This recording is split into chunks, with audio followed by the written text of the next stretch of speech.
Hey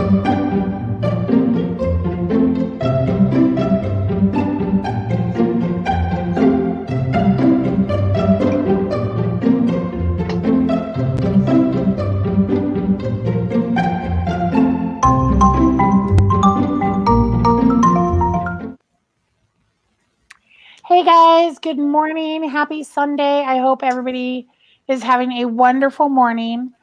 My name is Kimberly. You already know me from this Fat Girl Life, from The Rope of Hope, and from Big Beautiful Badasses. But right now, for the month of June, we are doing some very special bonus episodes.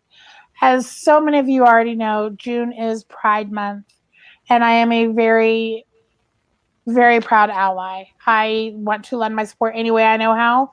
And this for me is the best way I know how, is to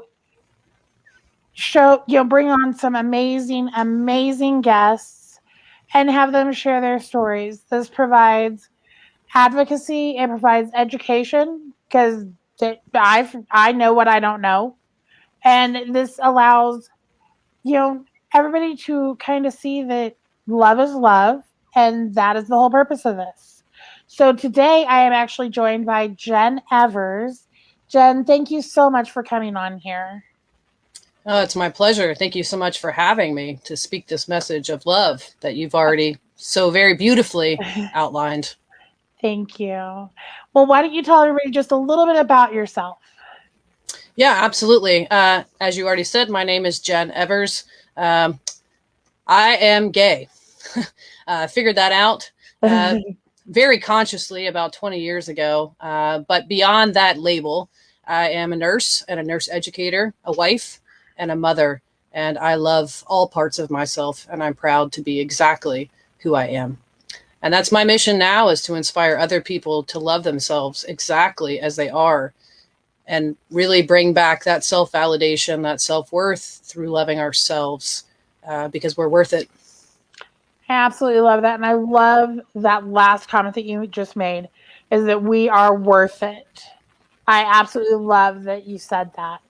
Now, you said that, I think you said 20 years is how long you've been out or Yes, known who you were? since 17. Okay. Yeah, so 2001. Yeah, yep. Came out Okay. in high school. So what was that like for you? Terrifying, if I'm going to be completely honest. I was raised in a very dogmatic Southern Baptist household. So I grew up believing, we had to be this way or that way to gain God's favor, to be loved, to, accept all of those things as they were in order to have salvation, to go to heaven. And I was terrified to come out. Not because I didn't feel loved by my parents, but because I felt like if I was truly being who I was, that somehow that love wouldn't be there anymore. Great acceptance from the friends I had, but not so much from the other people in my life that mattered even more than them. So after you came out, after you realized within yourself who you truly were, you said, that there was that fear, but your parents were very accepting. How did it go with the rest of the family? Can I ask? Well, let me back up. My parents were not exactly accepting. Okay. It brought up a lot of fear in them, right? Because what is everybody else going to think of us? Have we failed somehow, that she's not, this way or that way? And it took time, and it took a lot of asking questions within ourselves. What really mattered? What everybody else thought, or the love that we had been gifted with as a family, as a child, as parents. And so we all had to sit with those things and really do our own inner work and inner questioning to find out, where do we go from here? I still have family members to this day who don't talk to me, and that's their choice. But I still love them, right? And that's the beautiful part. It took about 15 years or so for my parents to be able to, say the word wife. but I've been very patient and loving and allowing with them at the, the part of their path where they're at, of overcoming these fears of, what does this mean? But they had a choice. I had a choice, and we walked that path together in love. And I'm so grateful for that. Not everyone, however, has had that same experience. And so I feel very blessed. It's not perfect, right? There's no acceptance of, my lifestyle is right by them, but they accept me and they love me. And that is what matters. So for that, I'm very grateful. But my friends, most of them don't care. And the beautiful thing, Kimberly, is that people who didn't know me, right, in my role as a nurse, I work with these people. And by the time I'm done working with them, we share our life stories. We share things about ourselves. They go, I was wrong. You're not some horrible person. You're not some sinful person. You're full of love and compassion. You're just like me. And I think that's the beautiful part, is that when we just be authentically who we are, it doesn't change us. We don't have to, project it all out into the world. People start to see that this is just a person who has feelings, who has thoughts, who has a life, who has, worries and woes, just like I do. It really diminishes this fear around these people are, these people, that whole label. So I'm grateful through my service, through who I am, who I choose to be, that I can really shine that light out for other people to say, I'm a good person. Just because I have this one thing about me that maybe doesn't resonate with your belief system, I'm just like you. I'm human, right? Exactly. And you are married. You have beautiful children. I've Thank seen you. the pictures of your family. It is just, you have such a beautiful family. Can I ask Thank how you. you met your wife? In a Catholic nursing school. Everybody can get a good laugh out of that. The first day, she sat behind me in orientation, and since then it's been a whirlwind of all kinds of happiness and love and ups and downs and all of that. But I'm grateful to have her by my side, and grateful that the universe brought us together when it did. So yeah, we met the first day of nursing school. Nice. Synchronicity at its finest, right? I love that. I absolutely love that. And then there's two children that you have, correct? Yes. Yes. Zoe, who is 11, and Zach, who is 8. And they are both just the light of my life. And I'm so grateful to my wife for carrying both of those children. And somehow they came out looking just like me. Well, they are absolutely beautiful. Thank you. Now, when you guys decided to have children, I know you are in a small town now, correct? Or you've moved to a larger area? No, we're in a very rural part of Virginia. So lots of churches. But I've watched it over the last many years really start to evolve, and there's a lot more acceptance that goes on. But we had this talk before we had kids. How are we going to talk to them about the fact that other people may see them as different, having two moms, and they are just so divinely guided and inspired. They are so full of love, and that has a lot to do with who they are, right? But it also has a lot to do with who we are. We accept everyone. We love everyone, no matter the projections that they put out against us. And our kids know that they're loved. And their job in this world is to love everyone else and not take all that stuff in as it somehow, speaks of their worth. They're beautiful. They know they're loved every single day, and we tell them every single day. And that's exactly where I was going to head. So you just jumped the gun and answered my question without me asking I'm highly intuitive. it. So through your entire journey, what has been the hardest part? That's a great question. And I think the hardest part has been this idea that my self-worth, my ability to be loved, has been hinged on what everyone else told me I should be. and overcoming this idea that in order to be enough, that I had to get the validation and approval of everyone else outside of me in order to be enough. And I spent years spinning in that. Even though I was living my life, even though I was out and proud, I had this constant feeling within myself I had to do more in order to prove to everybody else that I was enough as I was. And it wasn't until I really sat with that, started to go within, recognize all these patterns within myself and heal those things, that I really was able to step out in truth and say, everybody's entitled to their beliefs and it doesn't affect me unless I choose to let it. But I had to do a lot of work on me, right, to get to that place. And I know who I am, and people can say anything they want to me, and it does not shake me from the knowing that I am love and I am worthy of all of it.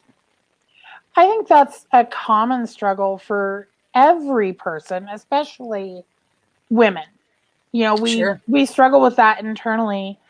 It doesn't matter if you're gay, straight, trans. That doesn't matter. That is a very common struggle. And I think that's a very normal struggle that we all go through. I think for some it is definitely harder, but I think when you look deep down, that's just a common thing. So that's the beauty of it, you know? That's something that we all share. So if we can find common ground with each other and recognize we're all dealing with the same thing, which is this, I need everybody else to love me, to praise me, to tell me I'm enough in order for me to believe it, then we all of a sudden just see ourselves and other people. And that's where the compassion comes in. Because all these people who are out there spewing things that don't align with love, it's just fear. That's all it is. And we all have had it and still have it. And that's where we really find that space of just letting people be where they're at and loving them through it.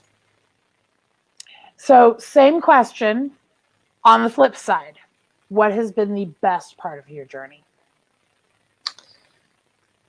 Coming to the remembrance of who I really am and who I was meant to be. And recognizing and taking responsibility for the fact that I chose this life for a reason. And it has everything to do with stepping into my light and into my power and sharing that with other people, just as you do through your podcast, sharing your story, bringing people on to find common ground. We're all here to walk each other home. We have to find it within ourselves first so that we can shine that light back to those who are still in that place of fear. That has been more rewarding than anything material that I could ever identify, remembering who I am. So you actually just said a few words that, with your permission, I actually want to make into a specific quote of "We are all here to walk each other home."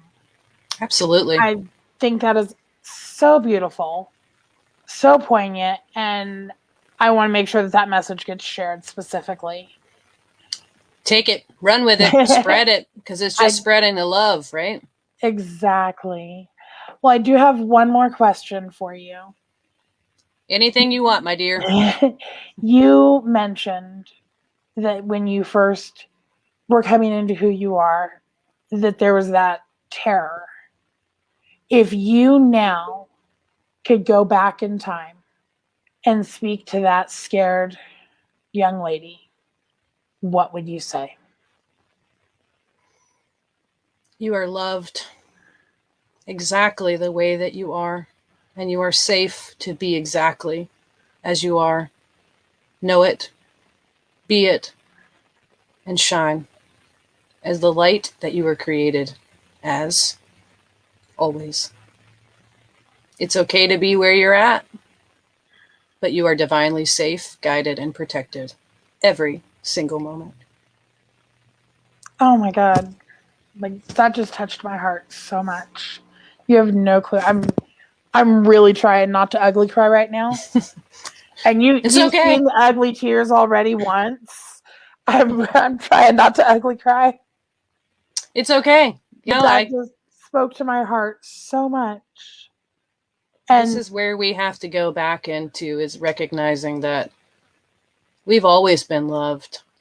We just weren't taught that. And the world, society, the norms, the cultures, the standards, the expectations, all of those things weigh so much on our mind and our heart. And they ask us to believe something. And we see everybody else modeling that. That's what we're supposed to be.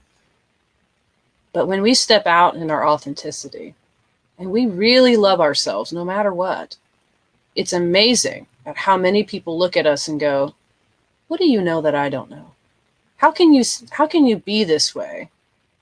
And you're not afraid. Well, the truth is I'm afraid, but I do it anyway, right? But we share that with other people, and then they start to recognize that I don't have to be afraid anymore. Here's a person who loves me just as I am. And that is what I mean when I say we walk each other home. We hold that space of love for people exactly on the path that they're at, their own pace, wherever they are. And that's what changes the world. so I actually just thought of one more question that I want to ask. And this is kind of based on a previous conversation that you and I had. Sure. I know, you're in that small town. You grew up in a small area. And you said, that it has become more diverse, more accepting. What words do you have for young men and women who are coming into that realization of who they are? Well, to repeat myself again, right? You are loved exactly the way that you are. And there is a beautiful divine purpose for why you are here, and why, not that we often say, well, this is a choice. You made a choice to be gay. Well, maybe you did, but not in a conscious awareness. Maybe it was before you got here. I believe very strongly, right, that we all have divine masculine and feminine qualities that lie within us. We're just taught girls do this and boys do this. You don't play with dolls, men. You don't show that effeminate, sensitive side because then you're weak, right? And girls the other way around. But what if we embraced that beautiful balance of both within us? And we saw it as the gift it was, which is just to shine that out to other people. But I want these young women and men to know something. You are loved exactly as you are by the universal source, God, Allah, creator, whatever you choose to call it, because you are the divine light and love sent forth. How could you be anything less than that? I absolutely love that. Jenn, thank you so much for taking the time to come on my show, for sharing your message of love. I think it's so exceptionally important. And I am so blessed to have made a connection with you. As am I. And I'm grateful. Let's shine our lights, my dear, and let's just let everyone know they're loved exactly the way that they are. Nothing to do, nothing you have to achieve to be enough already. Thank you for having me. I'm so grateful. Of course, of course. Yeah. You guys, that is it for this episode. I have 3 more podcast episodes today, so you're going to see a whole lot of me on your computers today. But if these words have spoken to you, if you want to see me continue to be able to do special bonus episodes like this, I need your help. I need you to help keep me caffeinated. buymeacoffee.com/this fat girl life. That is how you can become a listener supporter. And as a listener supporter, you will have access to supporter only content. You will have access to guest lineup before anybody else does. And I'm also going to be creating a supporter board to help me with future episodes of what you want to hear and what you want to see. So buymeacoffee.com/this fat girl life. I hope you all have an amazing day, and I will see you later.